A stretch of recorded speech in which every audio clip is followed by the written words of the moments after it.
Conversaciones de Filosofía, día 3 de septiembre de 2015, a las 9 de la mañana y 5 minutos aproximadamente, en algún lugar de la provincia de Toledo. Estas conversaciones de filosofía pues serán, como siempre, de filosofía, un poco de literatura y un poco de arte y un poco de filosofía y un poco mezclado todo. Empezaremos sobre el hombre. Se han dado cientos de definiciones sobre el ser humano y yo creo que cada ser humano que existe tiene un nivel de autoconciencia, o dicho de otro modo, tiene que tener un nivel de concepción del ser humano, o sea, de autoconcepción y de heteroconcepción. Cada ser humano que existe tiene una definición sobre sí mismo, más o menos, y una definición sobre los demás. Y eso es, en definitiva, una definición sobre la sociedad, sobre la historia, sobre la cultura, sobre lo que es y sobre lo que somos. Da lo mismo tenga 7 premios Nobel, o no sepa leer, o no sepa, o esté solo en el campo, todo ser humano tiene una concepción sobre sí mismo y sobre los demás, y en definitiva sobre la generalidad del ser humano. Ahora, ¿cómo se va desarrollando esa concepción? ¿Cómo se va ampliando? ¿Cómo se va generalizando? ¿Cómo se va extrayendo? Pues será una combinación de teorías o conceptos y de prácticas y vivencias. Teorías y conceptos que pueden ser de la familia, del ambiente, de la escuela, de ahora los medios de comunicación, de hablar con otras personas, etc. Y las vivencias que haya tenido, experiencias, etc. Pero los conceptos que uno se tenga sobre cualquier cosa, en este caso el ser humano, y las vivencias que se tenga sobre cualquier cosa, en este caso el ser humano, se combinan y se interrelacionan y se condicionan unos a otros. Es fácil dar cualquier definición del ser humano, es fácil desarrollar o radicalizar o darle mucha más importancia a un factor de la posible fórmula de la definición del ser humano. Eso es fácil, sobre todo si quieres que se te escuche y quieres tener un lugar bajo el sol de la cultura. Pero el problema no es ese, el problema no es pasar a los libros de literatura o de filosofía o de arte o artes, sino intentar encontrar una definición lo más perfecta posible, lo más real posible, lo más humana posible, lo más verdadera y lo más bondadosa. Ese es el problema. Después de tanto tiempo uno dedicándose a esto de la cultura, llamemos así a la cultura, uno no entiende, creía que uno iba a entender mucho más con el tiempo, y algo más sí se entiende, pero a veces entender mucho más en algunas cosas lleva a no entender otras cosas. Siempre hay una nueva certeza, ante una pregunta hay una nueva pregunta, hay una nueva certeza y otra nueva duda y otra nueva pregunta, o 2 o 3 preguntas, o 2 o 3 dudas y 2 o 3 certezas. Pero una de las cosas que uno no acaba de entender y de ver es que algunos libros, o sea, un conjunto de ideas que se reúnen y forman libros, que es como hemos transmitido la información en estos varios últimos miles de años, digamos, pues uno se da cuenta que tienen mucha importancia para la sociedad y para la humanidad, y tú los lees y los piensas y los vuelves a leer y los repiensas y te das cuenta que no son tan profundos y tan esenciales. Pero los seres humanos, incluso los grandes entendidos especialistas, los toman como grandes obras.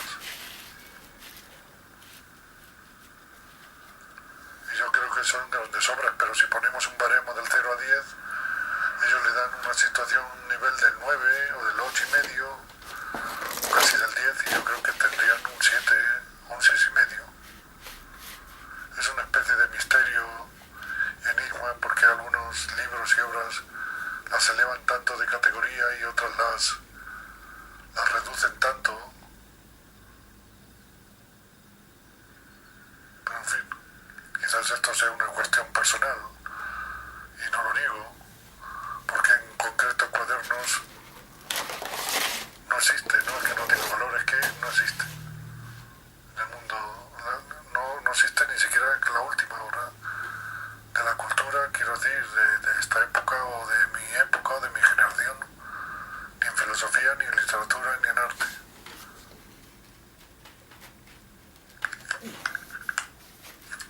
Yo sé que si se dicen radicalismos, si se dice lo que le gusta a la gente oír, o a determinados grupos o minorías o colectivos, y se dan nuevas razones, pues esos grupos te acogen como uno más de su bandera. O si te radicalizas, dices cosas que nos han dicho o nos han radicalizado algunos de los factores que componen dicha realidad, también sucede lo mismo. Pero yo creo que es como si el médico te engañase, o el abogado te engañase, o cualquier profesional te dijese lo que tú quieres oír en vez de lo que él cree que es la verdad, aunque se equivoque. Yo creo que los pensadores y los filósofos y los escritores, muchos no cumplen con esta regla. Lamentablemente quizá tampoco muchos abogados, ni médicos, ni otros profesionales. Y yo creo que la regla es intentar expresar la verdad y la bondad, y que sea útil y que sea bella, si es posible, a mi modo de ver. Aunque no te lleve a la fama ni a pasar a los libros de historia, y tengas que recoger ideas de autores que a lo mejor no gustan ahora, o incluso de ideas de autores que están en la marginalidad o en el silencio. O sea, tienes que beber de las aguas de la verdad que tú creas que son verdad, y no para gustar a minorías o a mayorías o pasar a los libros de historia.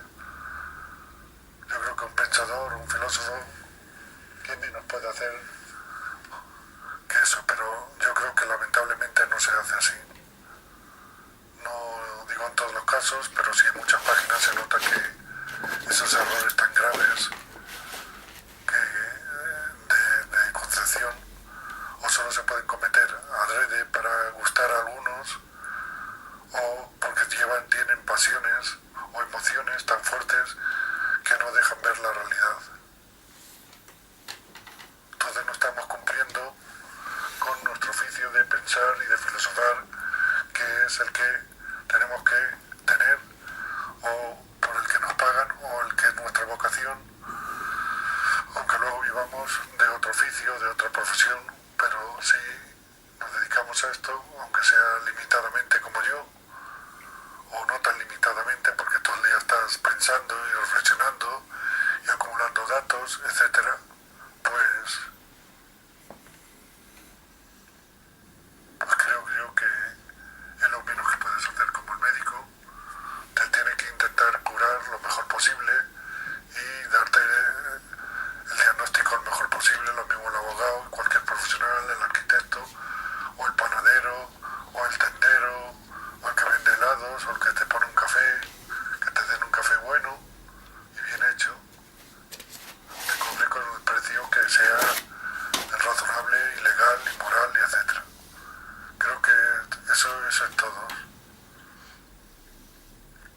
Si por hacer eso te quedas en ser un pensador de tercera fila o de quinta fila, pues es mejor no colaborar en el error que colaborar en el error sabiendo que es error, o sabiendo que es una exageración.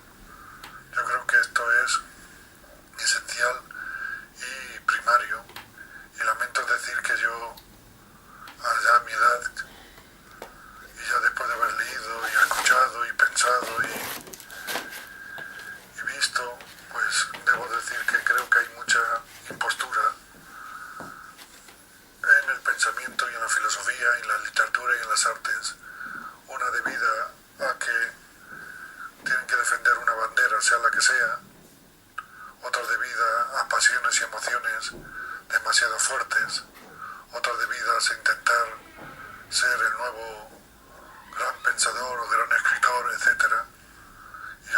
veces buscar el mayor grado de realidad, o sea, en definitiva, que tenga el pensamiento, se adecue lo más posible a lo real, y lo real no es lo que a ti te guste o lo que a ti esté dentro de tu ideología, sino lo real es lo que represente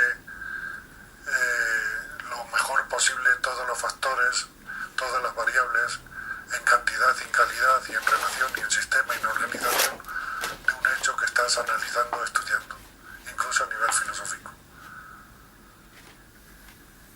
No se puede obviar razones, ideas y datos y hechos y teorías y conceptos de otros autores en un tema porque a ti no te guste o porque quieres llevar el pensamiento o el enunciado hacia una ideología, hacia una bandera, hacia un lugar.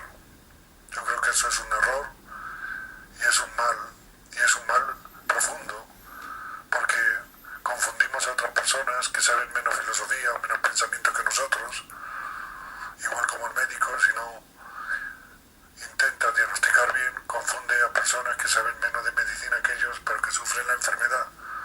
Los hombres sufrimos enfermedades del pensamiento, enfermedades de la filosofía, enfermedades de la concepción del ser humano, y tenemos que buscar el mayor grado de salud filosófica, de pensamiento, de conceptos, de ideas, en la medida de lo posible.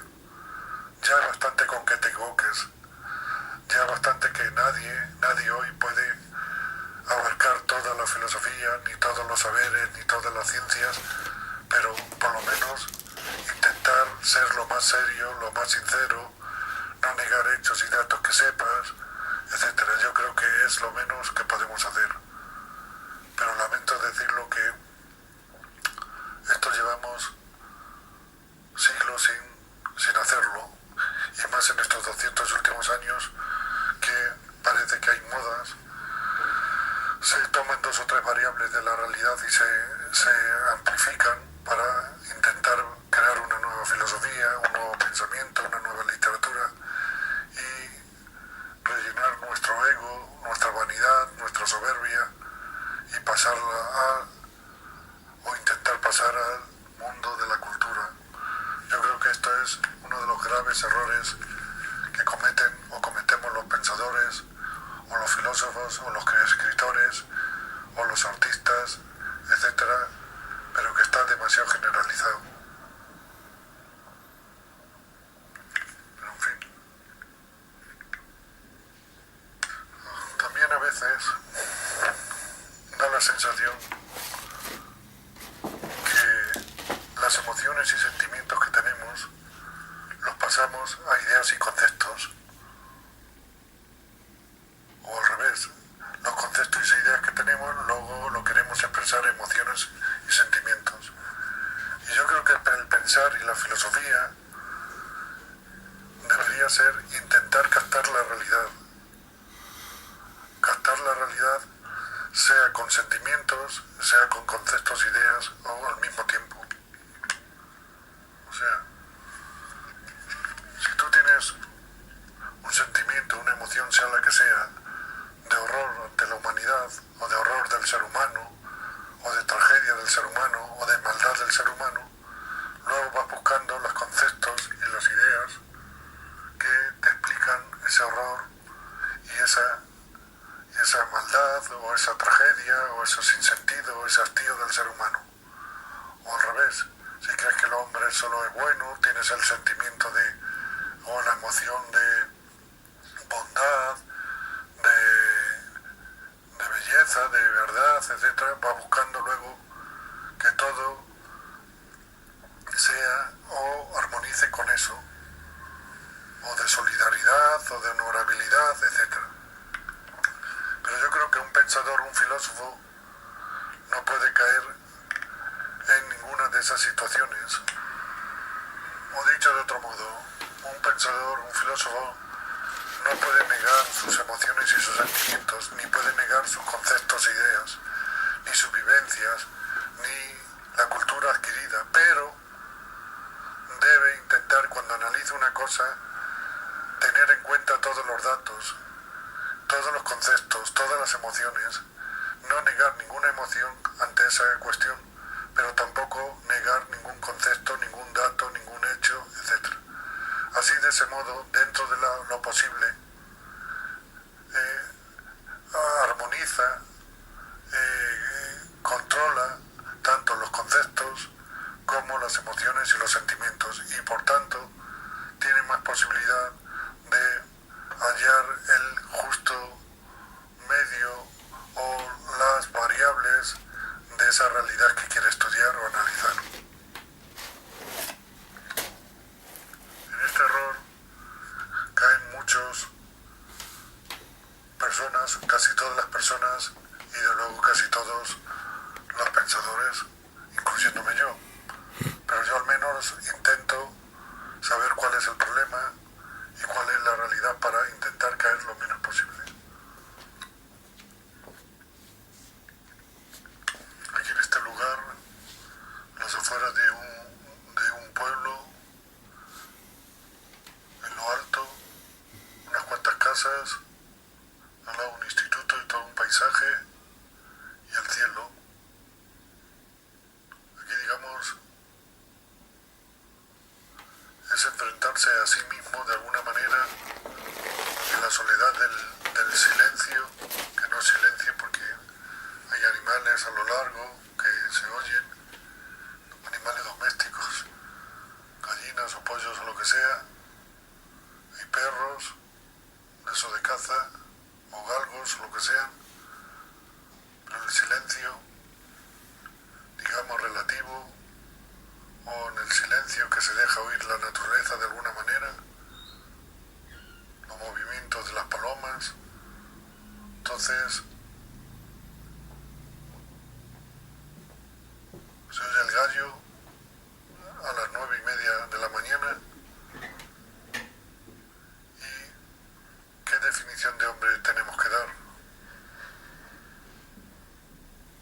Si estuviéramos en una gran capital, en el centro, movimientos de coches de miles de personas para un lado o para otro. Ya he tratado muchas veces cómo el paisaje influye en los seres humanos, en la concepción, en las ideas, en multitud de aspectos de la realidad. Donde estoy situado,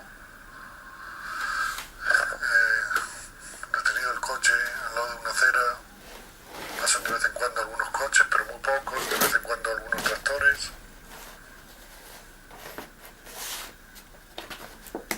Supongo que dentro de 1000 años, con otras concepciones del ser humano,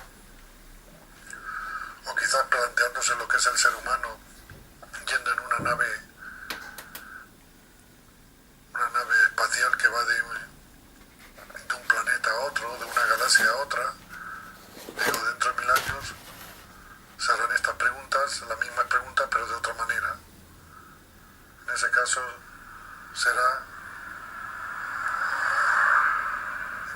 será la inmensidad del espacio.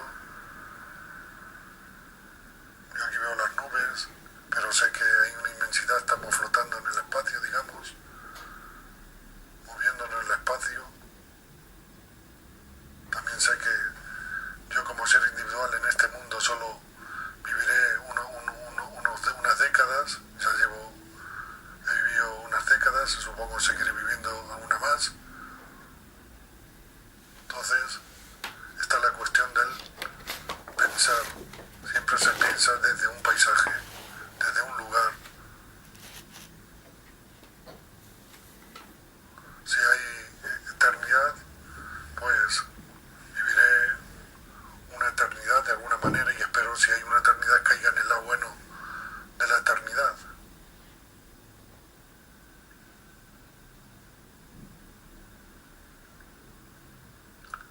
Y en eso estamos, intentando descubrir lo que es el ser humano, e intentando descubrir al ser humano. Intentas de alguna manera descubrir lo que eres tú como individuo, o algunos aspectos de ti. La cuestión, hablando de otro tema relacionado, hemos dicho dicho de los libros, ¿qué valor tiene el libro cuadernos que yo he hecho? Bueno, que no es un libro, o no solo un libro, porque tiene escritos, pero también formarían parte de ellos pinturas y estas grabaciones, por ejemplo.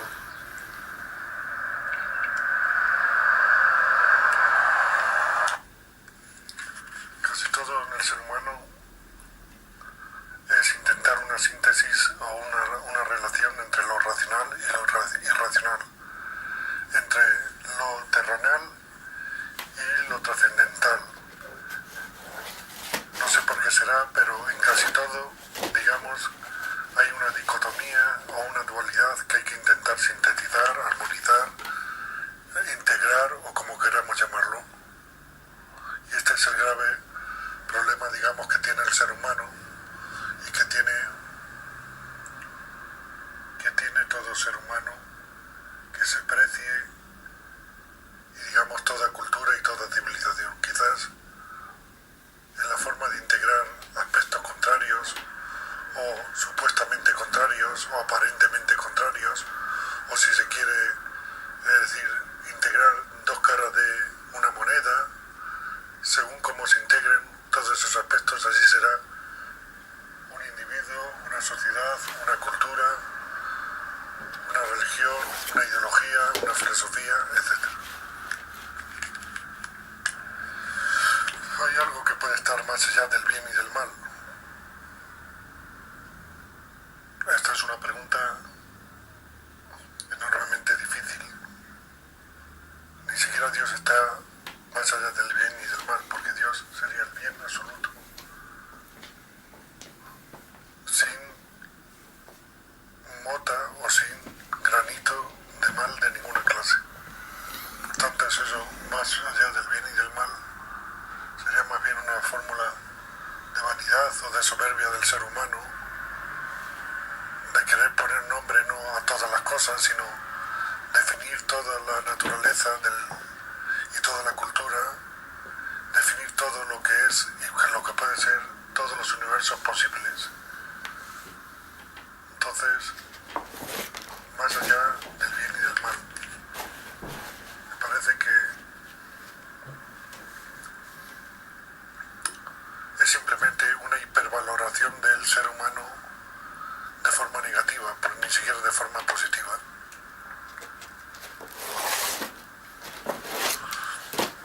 A veces, a través de un espejo, por ejemplo, de un coche, ves andar la gente, pasar la gente por detrás, pero solo ves las piernas o solo ves las cabezas, o medio cabeza, o medio cuerpo de arriba abajo, de abajo, o medio cuerpo de arriba. Pues eso yo creo que lo que nos sucede en todo. Solo vemos un trocito de la realidad. Si fuésemos un poco más racionales y un poco más modestos, nos daríamos cuenta que en 1000 años hemos cambiado totalmente el modo de concebir la realidad, aunque nosotros por dentro seamos iguales o similares, incluso en pasiones y deseos, etc. Dentro de 1000 años, ¿cuánto podremos evolucionar? ¿Hasta dónde podremos llegar? Esta es la cuestión. Diríamos que el ser humano tiene una capacidad de imaginar posibilidades, hechos, datos, conceptos, ideas, mucho más que lo que la realidad representa, o mucho menos. Y entonces nunca lo que deseamos o nos emocionamos coincide con lo real o con lo totalmente real. Entonces siempre andamos perdidos de alguna manera o de alguna forma, etc.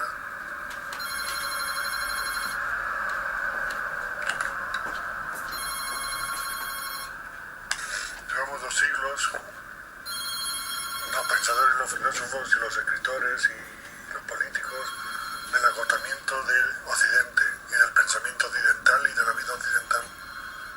Y nos hemos ido dando cuenta que hemos ido siempre evolucionando. Ciertamente hemos tenido la hegemonía económica y ahora diríamos que podríamos perderla.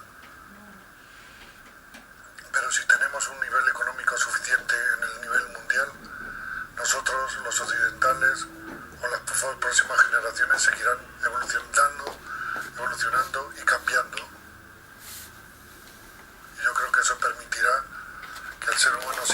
avanzando hay en todos los sentidos, porque digamos que de momento la cultura occidental es como la locomotora cultural del mundo. No digo que de otras culturas y otras ideologías no se puede aprender muchas cosas, pero el momento es la que va alcanzando más derechos para el ser humano, va alcanzando nuevos conceptos sobre el ser humano, etcétera, etcétera. A mi modo de ver, esto es esencial, y yo creo que si la economía occidental no decae, si no es la primera potencia mundial, al menos una de las dos potencias mundiales, seguiremos evolucionando culturalmente y con eso nosotros al mundo.